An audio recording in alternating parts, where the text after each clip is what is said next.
leitores, tudo bem com vocês? Hoje eu vim fazer um unboxing pra vocês. Faz bastante tempo que eu não faço um unboxing aqui no canal, certo? Então, vem comigo. Pessoal, olha só, hoje eu vou abrir as 3 últimas caixinhas que chegaram aqui pra mim. Foram comprinhas, tá? Eu comprei, eu não ganhei esses livros.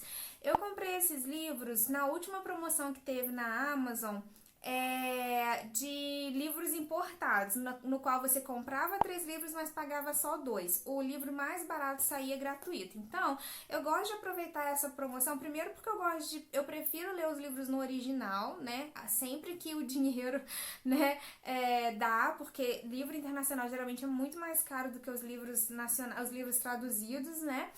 E quando eu consigo achar uma promoção. E esses livros já estavam há bastante tempo na minha lista de livros desejados e eu aproveitei a promoção para poder comprar. Eu não tenho comprado muitos livros mais, porque eu tenho muito livro na minha estante ainda para ler, mas essa promoção de livro internacional eu geralmente não perco, porque é muito importante para mim ter sempre livros em inglês para ler em casa, porque eu sou professora de inglês, faz parte da minha profissão, e também porque eu prefiro quando eu consigo ler no original, sabe? Então, eu vou abrir aqui para vocês. Geralmente, os livros internacionais da Amazon demoram bem mais para chegar. Eles demoraram mais ou menos um mês para chegar e provavelmente eles não estavam no mesmo estoque. Não tinha provavelmente no estoque aqui no Brasil, porque quando tem no estoque aqui no Brasil, chega em 3 dias no máximo.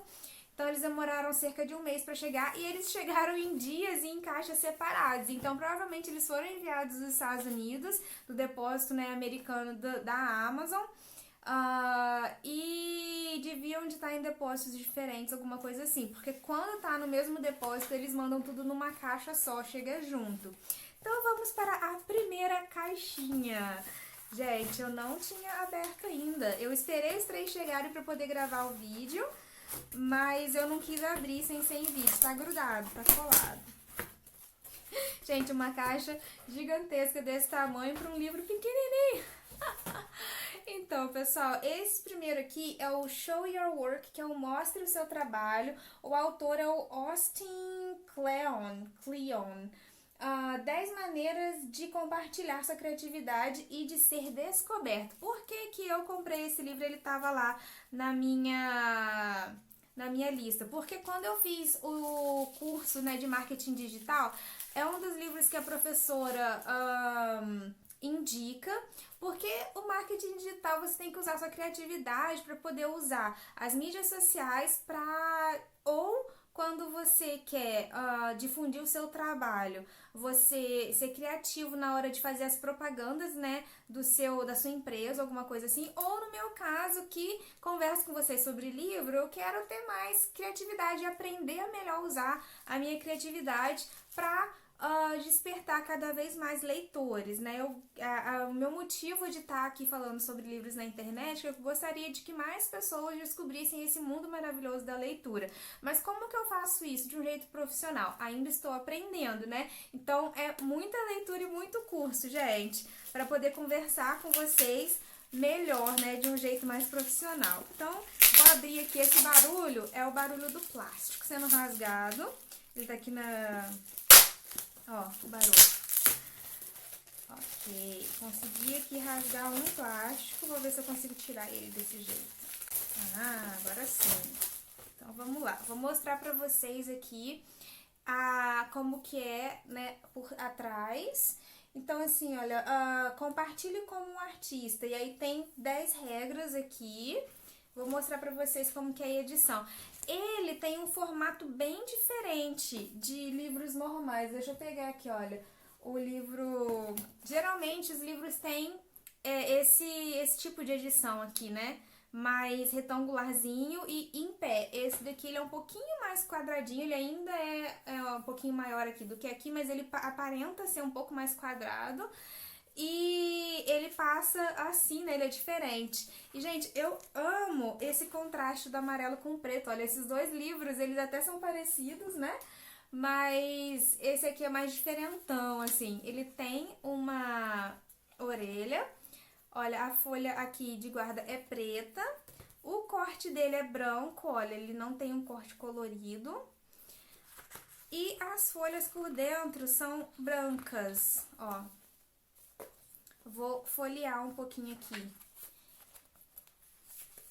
A fonte é bem tranquila e bem espaçada. Ele tem aqui, olha, alguns desenhos. Desenhos não, né? Tem umas páginas em preto, assim, com alguns dizeres. Olha. Então, assim, provavelmente deve ser um livro bem tranquilo de ser lido. Provavelmente é dinâmico, olha. Bem interessante, fiz uma ótima compra. Todos esses livros estavam em torno de R$ 58. Quando você der de cara com uma dessas promoções de livros de compre 3, pague 2, sempre escolha livros na mesma faixa de preço, porque como o mais barato que vai ser gratuito, vamos supor que você compre 2 livros de R$ 100 e um livro de R$ 20. O de R$ 20 que vai ser o seu desconto. Então, você vai ter só R$ 20 de desconto. Agora, no meu caso, eu comprei 3 livros de R$ 58 e umas moedinhas. Então, eu tive R$ 58 de desconto. É muito mais vantagem, né? Então, vamos supor que você comprasse 3 livros de R$ 100. Você ia ter R$ 100 de desconto, porque um deles ia ser gratuito. Então, vale bem mais a pena quando você busca livros ali na mesma faixa de preço. Enfim, vou colocar ele aqui do ladinho para poder abrir o próximo.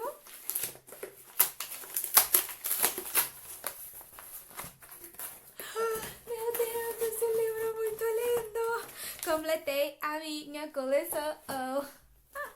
Esse aqui é o livro número 2 do MacGyver, gente. Não acredito. Esse aqui é o The Secret Life of Mac. Eu não sei se já tem a tradução dele, porque ano passado saiu a tradução do livro 1. O livro Talk to the Paw saiu a tradução como Um Amor de Gato, tá? E o Talk to the Paw eu acho que era de 2017, se eu não me engano. E a tradução só saiu ano passado, 2020. Então, esse aqui que é o livro número 2, se eu não me engano, ainda não tem ele em português, tá? E eu ganhei o número 3. Eu vou ver se eu pego aqui, olha. Eu não sei. Ah, já estão aqui, tá facinho.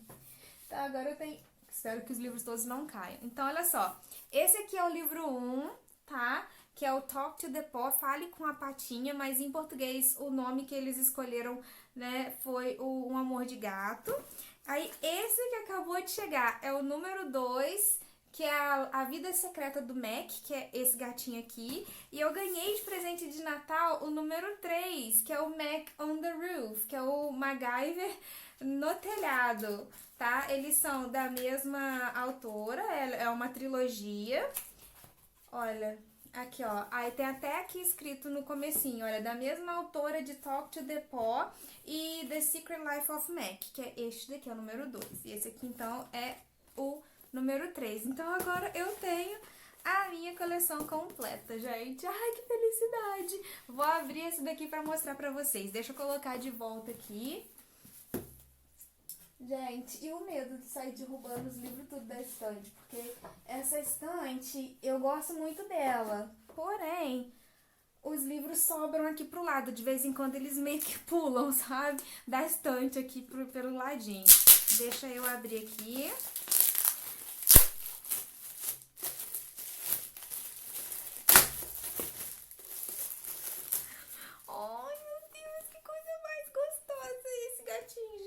Olha só como é que é por trás, tá? Nos Estados Unidos, gente, os livros, né, o que eles chamam de paperback, que são esses livros comum, capa comum, geralmente eles são com material bem mais frágilzinho do que aqui no Brasil, porque o público lá fora não exige...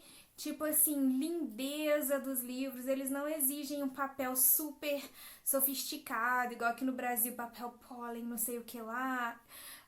Então, assim, por isso que em relação ao salário mínimo, é muito mais barato comprar livro lá fora, porque os leitores de lá não exigem muita beleza e muita sofisticação.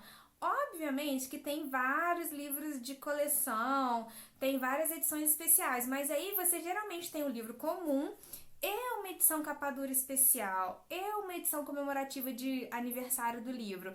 Mas igual, esse papel aqui tem aquele, é tipo aquele papel jornal, sabe? O feeling dele é um papel bem assim, jornalzão mesmo. Todos os livros que eu tenho internacionais são assim.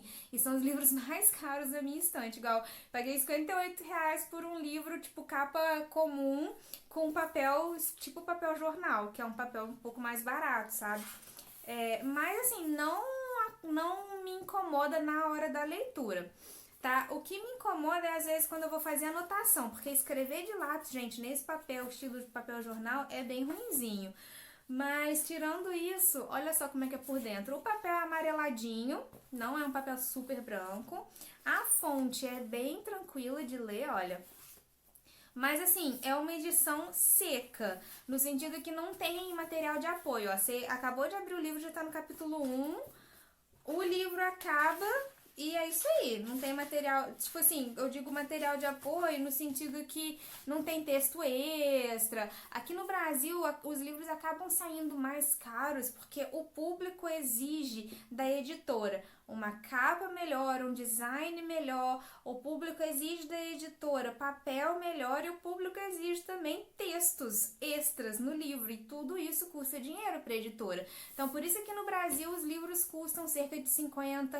Comparando com o salário mínimo, é uma porcentagem bem maior do que o salário mínimo, por exemplo, americano, e esse livro nos Estados Unidos custa R$ 9,95. Então, por exemplo, se a média de preço no Brasil fosse R$ 9,95 ou R$ 10, se por exemplo, sei lá, vou pegar um livro que eu comprei aqui, ó. Eu não sei se dá pra vocês verem, mas o Estátua de Sal, que eu paguei, eu acho que uns 30 e poucos reais nele. Se ele custasse R$ 10, muito mais gente ia comprar, eu acho, livros. Só que pra ele custar R$ 10, ele tem que ser nesse material e não no material que ele foi feito. Então, às vezes, como leitor, a gente reclama muito, né, do preço dos livros. E eu entendo que a carga tributária brasileira é muito grande. Sim, uma parte da culpa é imposto. Tudo bem que o livro como objeto não é tributado ainda, espero que continue não sendo tributado, mas as empresas, tipo as editoras, elas têm que pagar funcionário e toda empresa paga tributo sobre o salário dos funcionários, entendeu? Então, tem que pagar frete. Então, assim, eu concordo em partes que uma das culpas dos livros no Brasil serem um pouco mais caros é a carga tributária. Porém, eles poderiam ser mais baratos se o leitor brasileiro como um todo aceitasse ler mais livros com esse tipo de qualidade, sabe? Ele com certeza cairia no preço. E, por exemplo, eu super leio tranquilamente as edições da Avon. Eu compro livro que eu tenho interesse de ler na Avon tranquilamente. São livros bem assim, sabe? E eles geralmente são mais baratos. Geralmente eles são tipo R$ 15, R$ 19,90. Então é muito mais fácil de adquirir uns livros assim com uma qualidade um pouco mais baixa. Mas é meio que isso. I'm rambling. Estou, tipo assim, falando demais, mas vamos lá. Gente, quero muito ler já a continuação da história do MacGyver. Então provavelmente vai ser uma das minhas próximas leituras, tá? Vou botar ele aqui no cantinho, depois eu adiciono eles na estante. E o último livro, nossa gente, ele é pequenininho, não sabia. Olha só, ele é o Unschooling Rules.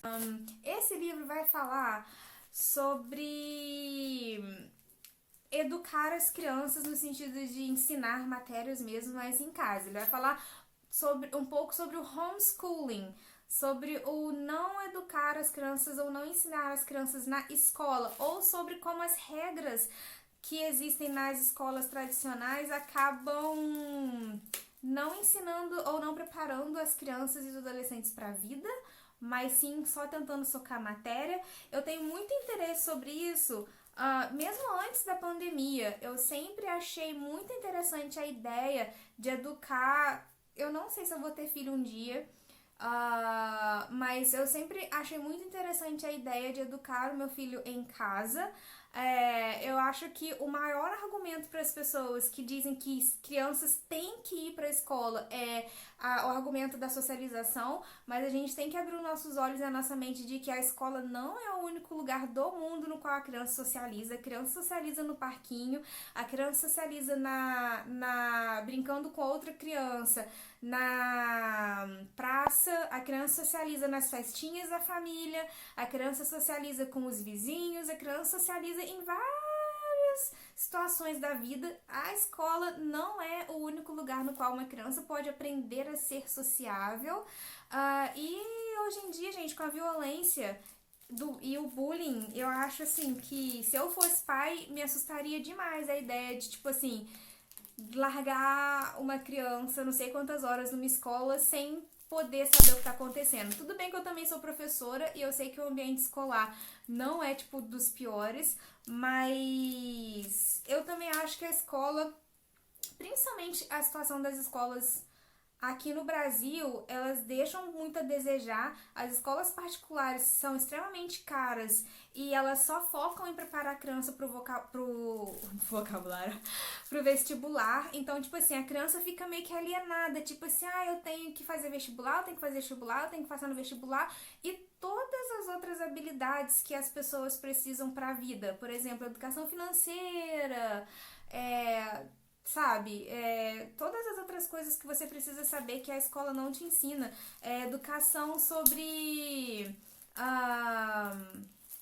disability. Gente, eu tô pensando muito em inglês hoje. Sobre deficiência. Eu acho que tem mesmo na escola particular, eu sei porque eu sou fruto do ensino particular. Eu só estudei em escolas particulares na minha vida, eu nunca estudei numa escola pública, então eu sei que mesmo o ensino particular sendo um pouco melhor do que no sentido de preparar melhor para o vestibular, tá? Nem é melhor no sentido de preparar para a vida, mas ele é um pouco melhor no sentido de preparar para o vestibular as crianças e os adolescentes. Mesmo assim, mesmo sendo fruto do ensino particular, eu ainda acho que peca muito no preparar as pessoas para serem cidadãos quando adultos, sabe? Então, livros sobre isso, sobre homeschool. Deixa eu acabar de abrir aqui, depois eu termino de falar. Então, livros sobre homeschooling, né, que é o ensino em casa, me interessa muito, sempre me interessou. E agora, gente, depois, né, do mundo pós-pandemia, no qual as crianças estão tendo que aprender online, eu não acredito que esse tipo de ensino online vai desaparecer da vida das crianças, tá? Já era uma realidade para o ensino acadêmico, né, o ensino superior. Existem várias faculdades, universidades que têm aula online, mas eu não acho que o ensino online para crianças vai desaparecer. Eu acho que vai permanecer aí pro resto da vida. Eles vão, claro, fazer uma adaptação depois que todo mundo for vacinado. Eu acredito que o ensino presencial volte a ser o tipo de ensino mais forte, mas eu acho que em questão de lei e até de preconceito, isso vai ficar um pouco de lado, sabe? É claro que tem que se haver regras, porque, por exemplo, nos Estados Unidos é muito bem estruturada essa questão das regras sobre o ensino em casa, né, do homeschooling. Não é tipo ao Deus dará, igual ficou por causa da pandemia, mas eu até entendo que no caso da pandemia foi uma emergência, teve-se que fazer porque não podia se ir presencialmente. Mas eu acho que se pegarem essa ideia e elaborarem, melhorarem, eu acho que vai ser bem bacana. E o livro vai falar um pouco sobre isso, sobre educação em casa. E aí o subtítulo é 55 maneiras de desaprender o que nós sabemos sobre as escolas e redescobrir a educação. Então, assim, ele é um livro que vai ensinar sobre a educação. Com uma visão diferente, que eu acho que tem um pouco a ver com essa minha visão da educação, sabe? Aí ele vai falar um pouco aqui, um dos subtítulos é Coisas que funcionam, até elas não funcionarem mais. Então, assim, a escola tradicional funciona? Funciona, mas eu acho que tá ficando defasado no mundo globalizado, no mundo online que a gente vive hoje. Então, assim, já estou também super curiosa para ler esse livro e quando eu terminar de ler, eu vou conversar com vocês um pouco mais sobre isso, tá? Então, pessoal, foram esses 3 livros aqui que chegaram, tá? Eu acabei de abrir, ainda não li, mas como vocês sabem, sempre que eu termino de ler algum livro, eu venho conversar sobre a minha experiência de leitura com vocês. Então, eu espero que vocês tenham gostado desse vídeo e a gente vai continuar falando sobre leitura, livros e coisas relacionadas aqui no canal. Tchau!